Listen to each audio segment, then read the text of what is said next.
खुलुमबाय। दिनैनि निसप्तेखौ बयखौबो बरायबाय। दिनैनि फार्स्ट निसप्तेआनो जाहैबाय गुवाहाटी गोजौसिन बिजिरसालिनि सासे उकिलनि देहायाव कर'ना पजिटिव मोनदों। आसामावबो कर'नानि थासारिया गिख्रंथाव महर लागासिनो। साधारन सुबुंफोरजों लोगोसे गोजौ थाखोनि मानसिफोरनावबो कर'नानि बारदेरनाया सानफा एफा बांबोगासिनो। मैया गुवाहाटी गोजौसिन बिजिरसालिनि सासे उकिलनि देहायाव गिख्रंथाव बेरामनि पजिटिव मोनदों। बे उकिलखौ राणा सिन्हा होनना सिनायथिनाय जादों। राणानि देहायाव कर'ना पजिटिव मोननाय लोगो लोगोनो बिथांखौ GMCH देहा फाहामसालियाव थिसनो। उकिल राणानि देहायाव कर'ना पजिटिव मोननायनि उनाव गुवाहाटी गोजौसिन बिजिरसालियाव गिखांनाय थासारि सोमजियो। मख'नो गोनांदि बिथां उकिल राणाया साननैसो सिगां बिजिरसालियाव नुजाथिदोंमोन आरो गोबां उकिलफोरजों सोमोन्दोआव फैदोंमोन। 2 नम्बराव दङ गवालपारा जिल्लायाव हाग्रानि मैदेर फालोआ अमा फार्मखौ गाग्लोबदों।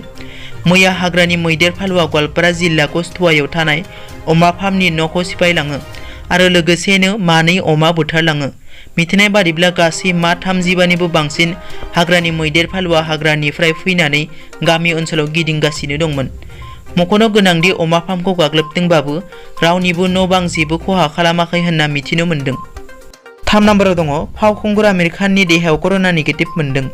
मैया मंगलबारखालि फावखुंगुर आमिर खानआ फोरमायनाय बादिब्ला बिथांनि सा 7 स्टाफ मेम्बार्सफोरनि देहायाव कर'ना पजिटिभ मोनदों, जायनि उनाव बिसोरखौ देहा फाहामथायनि खाबु थानाय क्वारेन्टाइनआव दोनो। बिथां आमिर खानआ गावनि टुइटार एकाउन्टनि गेजेरजों टुइट खालामनानै गावनि स्टाफ मेम्बार्सफोरखौ जोथोन लानायनि थाखाय BMC अफिसियेल्सखौ साबायखर बावो।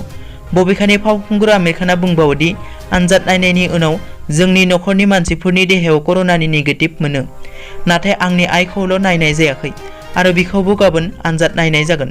लोगोसे बिथां आमिर खानआ रायजो राजाफोरनिसिम गावनि बिमानि थाखाय इसोरनाव आरज गाबनो खावलायो। 4 नम्बराव दङ पाकनि उदखारिफोरा मुम्बाइनि ताज हटेलखौ गाग्लोबगोननि हुमखि होदों। हादराव कर'नाजों दावहा नांनायाव नांथाबगासिनो। ओरैहाय पाकिस्ताननि उदखारिफोरनि आखल आखुआ दाबो सोलायाखै।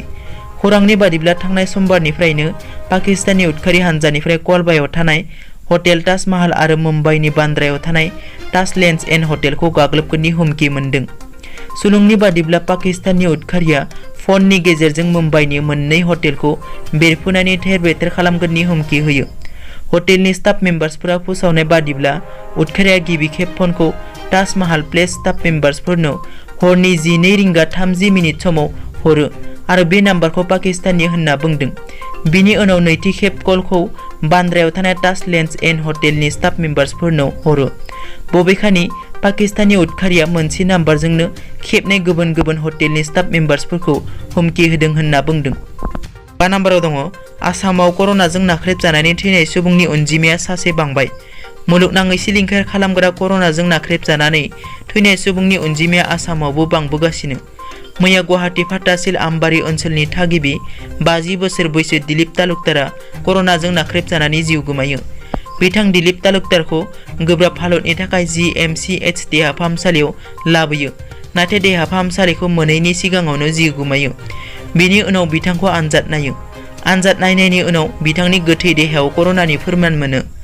बिथां दिलीप थैनायनि उनाव आसामाव कर'नाजों गाग्लोबजानानै थैनाय सुबुंनि अनजिमाया गासै 19 जाबाय। दिनैनि निसप्तेआ एसेनोसै। नोंथांमोना जुदि आंनि चेनेलखौ दासिमबो साबस्क्राइब खालामाखै, अन्नानै साबस्क्राइब खालाम। गोजोन्थों।